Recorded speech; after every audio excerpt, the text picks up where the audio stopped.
کے فضل و کرم سے ہم لوگ 48واں درس سننے جا رہے ہیں۔ آج کتاب اصول الایمان فی ضوء الکتاب و سنہ کی تیسری فصل کی شروعات ہوگی۔ اس تیسری فصل کے اندر توحید کی تیسری قسم توحید الاسماء والصفات کو بیان کیا جائے گا۔ کئی درسوں میں اور کئی قسطوں میں الگ الگ مبحث کے ساتھ اس توحید کو تیسری قسم کو توحید الاسماء والصفات کو آپ تمام لوگوں کے سامنے رکھا جائے گا۔ آج توحید الاسماء والصفات کی تمہیدی باتیں ہوں گی۔ اس توحید کی یا توحید کی اس قسم کی کیا فضیلت ہے، کیا اہمیت ہے، یا ہماری زندگی میں اس کی کیا ضرورت ہے، اس کو سمجھنا نہایت ہی ضروری ہے۔ آپ تمام کو معلوم ہے کہ توحید کی کتنی قسمیں ہیں؟ 3 قسمیں۔ پہلی قسم توحید الوہیت، توحید ربوبیت۔ پہلی قسم توحید ربوبیت، دوسری قسم توحید الوہیت، اور تیسری قسم توحید اسماء و صفات۔ آپ اس بات کو اچھی طرح سے سمجھ لیں کہ تینوں قسموں میں یہ قسم سب سے زیادہ عظیم الشان ہے۔ یہ تیسری قسم سب سے زیادہ عظیم الشان ہے۔ اس کی فضیلت کے بارے میں بہت ساری اہم باتیں ہیں، قرآن کے حوالے سے اور حدیث کے حوالے سے، اور اسی طریقے سے جو اس امت کے ائمہ اور محدثین فقہاء ہیں ان کی اس توحید کی اہمیت سے متعلق بڑی اہم باتیں ہیں۔ آپ کو معلوم ہے کہ اس توحید کو دین کی بنیاد قرار دیا گیا ہے۔ اسی توحید کے بعد آدمی کے دل میں رب کی محبت پیدا ہوتی ہے۔ یہ جو توحید الاسماء والصفات ہے، یہی سبب ہے اللہ سے محبت کرنے کا، اور جب رب سے محبت ہوگی تو آدمی کا ما حق ہو اللہ کی عبادت کر سکے گا۔ جب رب کی معرفت حاصل ہوگی، رب کی محبت ہوگی، تبھی نماز پڑھے گا، تبھی روزہ رکھے گا۔ بغیر اللہ کی محبت کے کوئی عبادت کر سکتا ہے، کوئی عمل کر سکتا ہے؟ نہیں کر سکتا ہے۔ اسی لیے علماء نے اس تیسری قسم کو اشرف العلوم کہا ہے۔ ایک تو تینوں قسموں میں سب سے اہم قسم ہے، اس کے علاوہ اس دنیا کے اندر جتنے بھی علوم ہیں، اور علوم سے مراد شرعی علوم کی بات کر رہے ہیں، باقی جو عصری علوم ہیں ان کو تو ہم الگ رکھیں گے۔ جو شرعی علوم ہیں، تفسیر کا علم ہے، یا فقہ کا علم ہے، یا حدیث کا علم ہے، یا دیگر اور بھی علوم شرعیہ ہیں، ان تمام میں عقیدے کا علم سب سے زیادہ اشرف اور افضل ہے، اور عقیدے میں بھی سب سے زیادہ اہم، افضل، اشرف یہ توحید الاسماء والصفات ہے۔ اسلاف کرام نے سب سے زیادہ توجہ اسی توحید پر دی ہے، کیونکہ بہت سارے فرقے گمراہ ہوئے اسی توحید کی وجہ سے۔ بہت سارے طبقے، بہت ساری جماعتیں گمراہ ہو گئی، راہ راست سے بھٹک گئی، اور کتاب و سنت سے انحراف کر گئی، صرف اسی توحید کو صحیح طریقے سے نہ سمجھنے کی وجہ سے۔ ابھی گزشتہ چند دن قبل آپ لوگوں کے درمیان مسابقہ ہوا تھا، اس کا عنوان رکھا گیا تھا توحید الاسماء والصفات، اور اس میں گمراہی کے اسباب۔ تو اس توحید کو سمجھنا ہمارے لیے نہایت ہی ضروری ہے۔ اس سلسلے میں چند عبارتیں آپ لوگ سامنے پڑھ کر سناتے ہیں، اس سے اندازہ ہوگا کہ اس توحید کی کتنی زیادہ اہمیت ہے۔ العلم باسماء اللہ و صفاتہ اشرف العلوم وجلھا علی الاطلاق، مطلق طور پر یعنی جنرلی سب سے زیادہ عظیم الشان اس کا علم ہے، اس لیے کہ لأن شرف العلم بشرف المعلوم، کسی بھی علم کا شرف اور اس کا فضل کیسے حاصل ہوتا ہے؟ مواد سے، جس کو ہم جاننے جا رہے ہیں، جس کو ہم معلوم کرنے جا رہے ہیں، اس سے علم کی اہمیت اجاگر ہوتی ہے، اس کی فضیلت ظاہر ہوتی ہے۔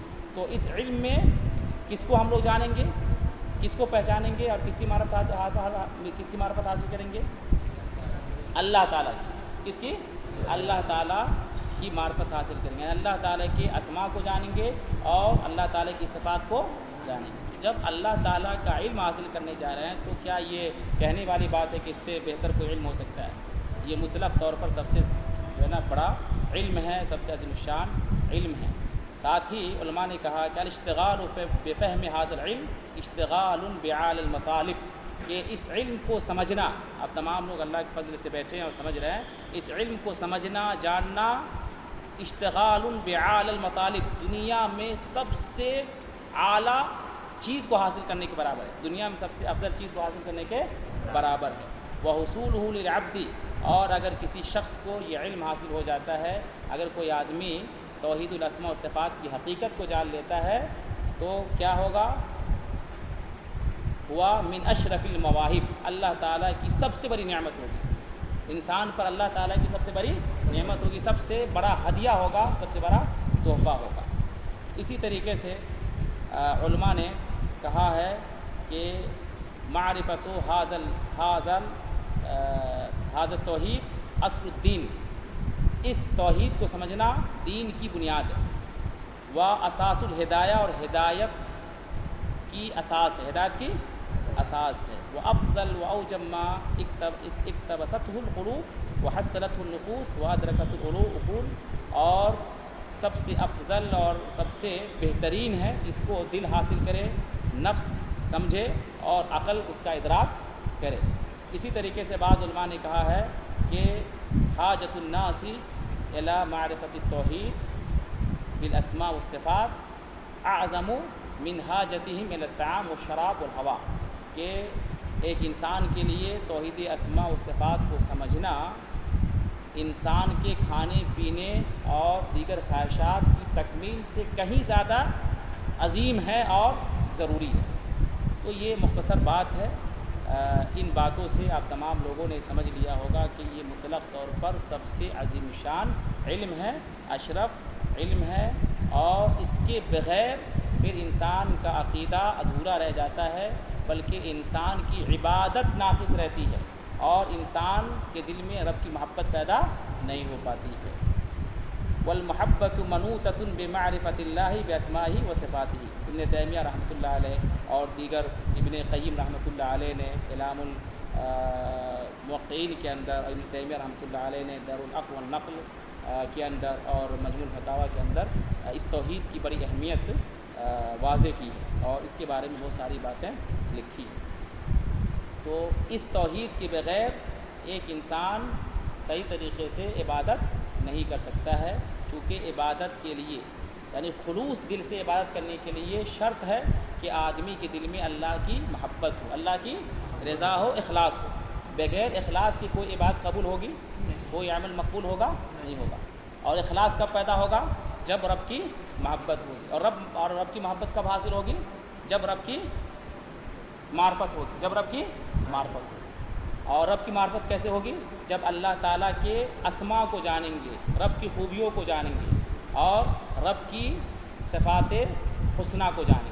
اسی لیے کہا جاتا ہے کہ توحید الاسماء الحسنہ، توحید الاسماء الحسنہ والصفات العلیہ، والصفات العلیہ والصفات العلیہ، اللہ تعالیٰ کے اچھے اچھے نام ہیں اور اللہ تعالیٰ کی بہترین اور اعلیٰ صفات ہیں۔ صرف اسماء نہیں کہنا ہے، اسماء کے ساتھ حسنہ بھی لگانا، اللہ کی خوبصورت نام ہے، اور صفات نہیں کہنا ہے، اللہ تعالیٰ کی عمدہ اور بہترین اعلیٰ قسم کی صفات ہیں۔ مثال کے طور پر ایک اگر اسم کو جان لیتے ہیں، اور آپ کو معلوم ہونا چاہیے کہ ہر اسم کے اندر صفت ہے، ہر اسم کے اندر صفت ہے۔ غفار، اگر صرف اس اسم کو جان لیتے ہیں اور اس کے اندر صفت غفران ہے، صفت غفر یا غفران ہے، اللہ تعالیٰ بخشنے والا ہے، اللہ تعالیٰ تمام گناہوں کو بخش دیتا ہے۔ تو اگر یہ اسم اگر ہم سمجھ لیتے ہیں اور اللہ تعالیٰ کے بارے میں معلوم کر لیتے ہیں کہ اللہ تعالیٰ گناہوں کو بخش بھی دیتا ہے، تو آٹومیٹک رب کی محبت پیدا ہو جائے گی کہ اللہ اتنا رحیم ہے، کریم ہے، اور یہ سب نام ہے، رحیم، کریم، سارے نام ہیں یہ سب۔ تو اللہ تعالیٰ جب غفار ہے تو اس کا اثر کہاں ہوگا؟ دل کے اندر ہوگا، اور بندہ پھر مایوس نہیں ہوگا، اس کے دل سے مایوسی ختم ہو جائے گی، اور پھر جو ہے وہ اللہ تعالیٰ کی رحمت کی امیدوار ہوگا اور اللہ تعالیٰ کی عبادت کرنا شروع کر دے گا۔ تو ایک نام کا کتنا اثر ہوگا۔ اسی طریقے سے ایک صفت ہے شدید العقاب، اللہ تعالیٰ سخت انتقام لینے والا ہے، اللہ تعالیٰ عذاب دینے والا ہے، اور اللہ تعالیٰ جو ہے نا اچھی اور سخت گرفت کا مالک ہے۔ اگر اس صفت کا کسی کو علم ہو جاتا ہے اور اللہ تعالیٰ کے اس نام کا علم ہو جاتا ہے کہ اللہ تعالیٰ شدید العقاب ہے یا قہار ہے، تو بندہ کے دل میں اس کا اثر پڑے گا. کیا اثر پڑے گا؟ ڈر پیدا ہوگا کہ اللہ تعالیٰ ہمیں عذاب سے دوچار کرے گا، اور اسی طریقے سے وہ غلط کام کی جرات نہیں کرے گا. تو یہ دو مثالیں ہم دے رہے ہیں تاکہ اس کی اہمیت اور اس کی ضرورت کو آپ لوگ سمجھیں. تو یہ تمہیدی باتیں ہیں. اس کے بعد ہم لوگ جانیں گے کہ توحید الاسماء و صفات کی تعریف کیا ہے، لغوی تعریف اور اصطلاحی تعریف کیا ہے. پھر اس کے بعد اللہ تعالیٰ کی کتنے مشہور نام ہیں، کتنی جو ہے مشہور صفات ہیں، اور پھر ان کے قاعدے ہیں. دیکھیے یہ جو توحید ہے تیسری قسم ہے، بہت ہی حساس ہے، اور اس دن دکتور ارشد مدنی حفظہ اللہ نے یہ بتایا کہ علماء نے اس توحید پر کافی زیادہ اہتمام کیا ہے اور بہت ساری کتابیں لکھی ہے. ابن تیمیہ رحمۃ اللہ علیہ کی صرف اس موضوع پر بہت ساری کتابیں ہیں، اور بہت سارے علماء ہیں اور اسلاف رہے ہیں، ان کی بہت ساری کتابیں ہیں. توحید الالوہیہ بھی کتابیں نہیں لکھی ہے، کیا نظر پڑی ہے آپ لوگ کی؟ نہیں.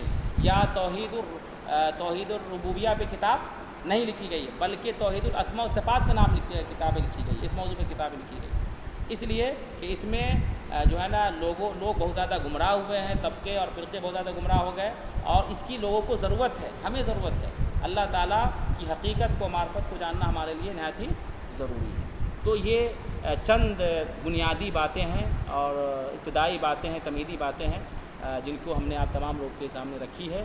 امید کرتے ہیں کہ ان باتوں سے آپ لوگوں کے ذہن و دماغ میں اس کی اہمیت کی ایک جھلک پیدا ہو گئی ہوگی، اور ایک اندازہ ہو گیا ہوگا کہ ہم تمام لوگ اس علم کو نہیں جانتے ہیں تو کتنی بڑی محرومی کی بات ہے اور بدقسمتی کی بات ہے. تو پھر آگے پڑھیں گے تو آپ کو مزہ بھی آئے گا اور لگے گا کہ ہم لوگ بالکل اس علم سے نابلد ہیں، ناواقف ہیں. جو کتابیں ہمارے بیچ پڑھائی جاتی ہے اس میں توحید الاسماء و صفات کے بارے میں تو پڑھایا ہی نہیں جاتا، ایک سرسری جو موضوعات ہیں وہ سب بتا دیے جاتے ہیں.